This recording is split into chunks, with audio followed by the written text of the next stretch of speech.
आज आपण असे लाडू बनवणार आहोत की ते खाण्यासाठी पौष्टिक असतीलच, पण यामध्ये आपण बिना गूळ आणि बिना साखरेचे, त्यासोबत या थंडीच्या दिवसांमध्ये लहानांपासून मोठ्यांपर्यंत खाता येणारे पौष्टिक असे ड्रायफ्रूटचे लाडू आज आपण बघणार आहोत।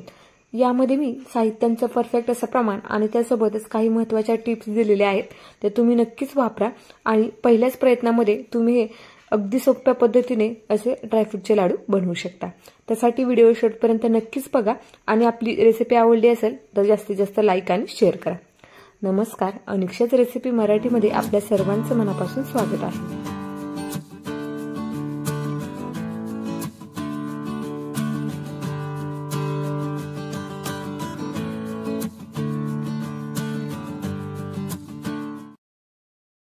सुरुवात करू या रेसिपीला। तर बघा, इथे मी वाटीच्या प्रमाणामध्ये साहित्य घेतलेलं आहे सगळं। इथे मी अर्धी वाटी बदाम घेतलेले आहेत, त्यासोबत अर्धी वाटी काजू, अर्धी वाटी भोपळ्याच्या बिया, पाव वाटी पिस्ता घेतलेला आहे, त्यासोबत अर्धी वाटी सूर्यफूल बी घेतलेला आहे आणि 1 वाटी सुक्या खोबऱ्याचा खीस घेतलेला आहे।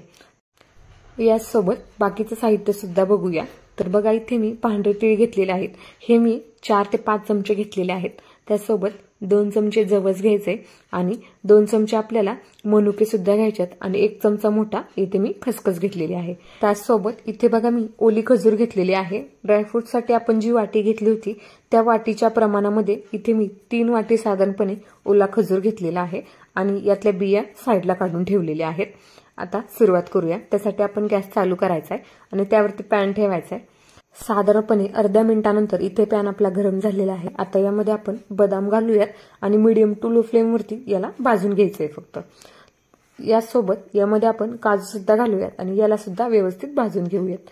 तर तुम्ही इथे तुपाचा सुद्धा वापर करू शकता, पण मी केलेला नाहीये, मला फक्त यातलं मॉइश्चर काढायचंय म्हणून मी इथे बिना तुपाचे हे ड्रायफ्रूट्स भाजून घेतेय। आता याला साईडला काढूयात आणि पॅन पुन्हा गॅसवरती ठेवून यामध्ये आपण पिस्ता घालायचा आहे आणि यामध्ये भोपळ्याच्या बिया आणि सूर्यफूल बी घालायचे आणि याला व्यवस्थित भाजून घ्यायचे। यावेळेस गॅस एकदम बारीक करायचा आहे आणि सतत हलवत राहायचे आणि याला व्यवस्थित भाजून घ्यायचे। हे जे सगळे ड्रायफ्रुट्स आहेत ते आपण यासाठी भाजून घेतोय की यातलं मॉइश्चर कमी होईल आणि यासोबतच हे लाडू सुद्धा जास्त दिवस टिकतात। आता याला आपण साईडला काढून घेऊयात आणि याच पॅन मध्ये आपण सुक्या खोबऱ्याचा खीस सुद्धा मीडियम टू लो फ्लेम वरती सतत हलवत भाजून घ्यायचे। तर बघा, याचा कलर चेंज होईल, तर गॅस मीडियम किंवा कमी करायचा जास्त तापला असेल तर। तर बघा, इथे सुक्या खोबऱ्याचा खीस सुद्धा भाजून झालेला आहे, त्याला असा सोनेरी रंग चढलेला आहे, म्हणजे याला तेलाची आणि तुपाची गरज अजिबात लागत नाही। आता याला सुद्धा आपण साईडला काढून घेऊया एका ताटामध्ये, याला सेपरेट ताटामध्ये काढायचं वेगळ्या।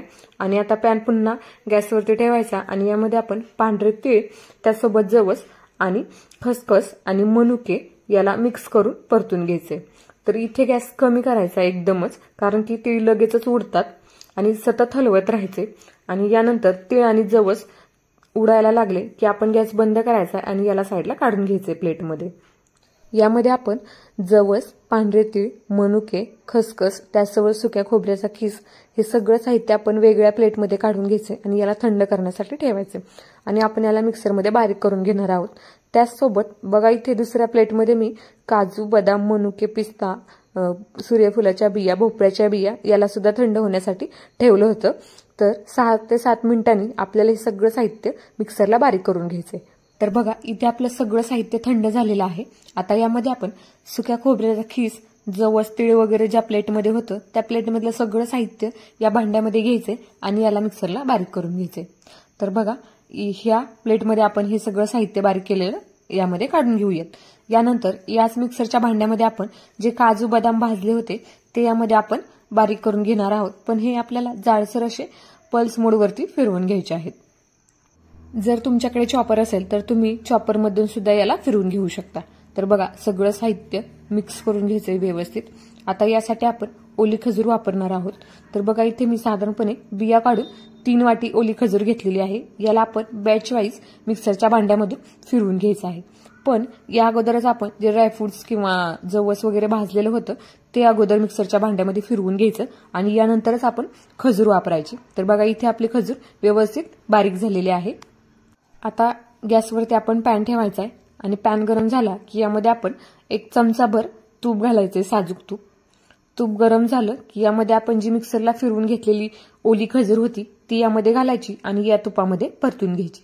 तर मीडियम टू लो फ्लेमवरती याला परतून घ्यायचं आहे। तर बघा पहिल्यांदा ही जराशी चिकटच होईल, त्यासाठी आपण मीडियम टू लो फ्लेमवरतीच याला सतत हलवत परतून घ्यायचं आहे।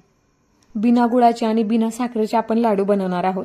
तर ही ओली खजूर आपण वापरल्यामुळे आपल्या लाडूला छान असं बाइंडिंग येतं आणि त्यासोबत ही खजूर सुद्धा खाण्यासाठी थंडीमध्ये खूप पौष्टिक असते। तर बघा थोडंसं असं पाणी सुटल्यागत होतं खजूरला। आता यामध्ये आपण हे सगळे ड्रायफ्रूट जे फिरवून घेतले होते मिक्सरला ते यामध्ये घालायचे आणि गॅस एकदम बारीक करून हे आपण मिक्स करून घ्यायचे व्यवस्थित। साधारणपणे हे सगळे ड्रायफ्रूट जे टाकलेले आहेत ते टाकल्यानंतर इथे आपल्याला साधारणपणे 3 ते 4 मिनिटं हे व्यवस्थित सगळं मिक्स करायचे आणि आपण याला एका ताटामध्ये काढायचे। तर त्यासाठी आपण गॅस बंद करायचा आहे आणि इथे बघा एका मोठ्या पसरट ताटामध्ये याला काढून घ्यायचे। आता याचे आपण साधारणपणे थोडंसं कोमट आहे तोपर्यंत सुद्धा लाडू बांधू शकता किंवा 10 ते 15 मिनिटांनंतर पूर्णपणे थंड झाल्यानंतर सुद्धा याचे लाडू बांधू शकता, कारण की यामध्ये आपण जी ओली खजूर वापरली आहे ती आपल्याला छान असं आपल्या लाडूला बाइंडिंग करते। तर बघा अशा पद्धतीने आपण सगळे लाडू बनवून घेऊयात। हे लाडू बनवताना आपल्याला पाकाचं कसलंच टेन्शन नाही आणि यासोबतच बिना गुळाचे आणि बिना साखरेचे पौष्टिक असे डाएटसाठी सुद्धा चालणारे हे लाडू तुम्ही घरच्या घरी पहिल्याच प्रयत्नामध्ये खूप छान बनवू शकता। फक्त यामध्ये मी दिलेल्या साहित्यांचं प्रमाण आणि काही महत्त्वाच्या टिप्स तुम्ही नक्कीच वापरा। तर तुम्हाला आपल्या सर्वच रेसिपी बघायच्या असतील तर तुम्ही आपल्या चॅनलवरती जाऊन सबस्क्राईबचं बटन दाबा, तुम्हाला आपल्या सर्वच रेसिपी बघायला मिळतील। रेसिपी आवडली असेल तर जास्तीत जास्त लाईक आणि शेअर करा आणि हे ड्रायफ्रूटचे लाडू कसे झालेत ते मला कमेंटमध्ये नक्कीच कळवा। भेटूयात अशाच चटपटीत मसालेदार आणि पौष्टिक रेसिपीसह पुढच्या भागामध्ये। तोपर्यंत बघत राहा अनिक्षाच्या सर्व रेसिपी। धन्यवाद।